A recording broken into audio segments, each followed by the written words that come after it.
We're joined now by the Washington Post's David Ignatius, who's been covering Russia's involvement in the cyber attacks during the 2016 campaign. David, I want to start with the Senate Intelligence Committee. They've decided to look into the whole question, but in particular also Russia connecting with the Trump campaign. What is the most important question they need to answer? Well, I think first it's important that Vice President-elect Pence welcomed that investigation, implicitly committed to support it. I think they need to get to the bottom of the issues that were raised in this unsubstantiated, as far as we know, inaccurate dossier that was compiled about contacts between members of the Trump campaign and Russia during what is now a confirmed Russian covert action against our political system. That's job one.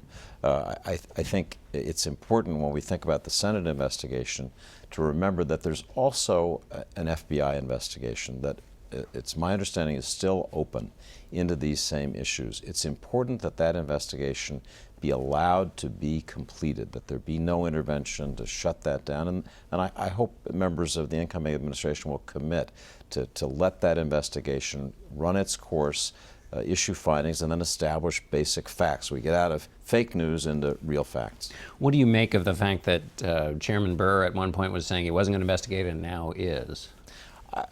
Again, I thought Senator Manchin said something important this morning, that there has been a change.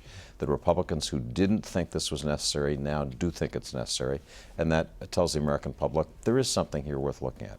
You've also been writing about Michael Flynn, the incoming National Security Advisor, and contacts with the Russians. Mike Pence said whatever the contacts may have been, they never discussed the question of U.S. sanctions on Russia. Explain what you take away from that. I thought that the Vice President-elect missed the larger point. It's not a question of whether sanctions were discussed, but whether these meetings that were essentially contemporaneous with the announcement of sanctions undercut them. Mm-hmm. This was a significant response by the U.S. government to what it perceived as a Russian attack on our political system. Did talking with the Russian ambassador about future contacts between Trump and Putin, and about, we now know, invitation of a representative of the new administration to a meeting in Kazakhstan in January. Did that undercut this effort to punish Russia for bad behavior? And I think that's really the issue. Right. So it doesn't matter what they talked about. It was, on the one hand, American policy is saying you've done something bad. On the other, conversations are suggesting John, the future. Even taking their own account of what they talked about, I think there's still an issue. Did those subjects, did that discussion undercut the president's policy? We have one president at a time. That's just a fact. And these sanctions were a significant move by that president, and were they undercut? Let me ask you about the cabinet officials who were up for confirmation hearings this week in the Senate. What did you make about the disconnect between what Donald Trump has said on Russia and issues of waterboarding and what we heard from his top officials? Well, the Vice President-elect said that President Trump will be driving the bus, in answer to your question.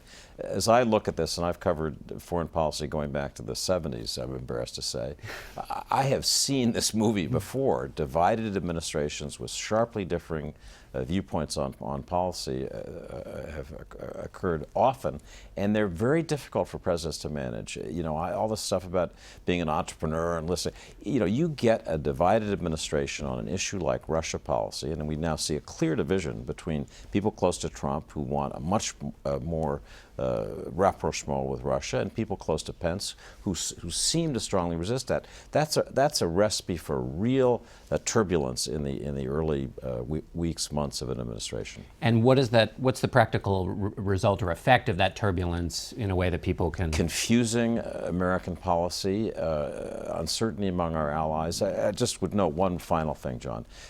It's possible that this whole effort to hack our political system, to destabilize U.S. politics, is backfiring for Russia.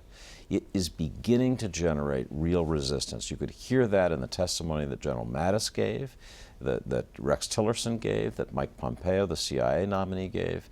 I mean, they were pushing back against Russian aggression, and I think that's, if you're sitting in the Kremlin, you were probably, this is going great. This week, you may have begun to think, this isn't going so great. And then their hope would have to be that the man at the top has just a different view than the people who speak for him. Well, it's going to be harder for Trump, it's just assuming Trump really thinks, I can be friends with Vladimir Putin and that's good for the world. It's going to be harder to do that in the environment that this hacking scandal has created. Okay, David Ignatius, thank you so much. And we'll be right back in a moment with our political panel.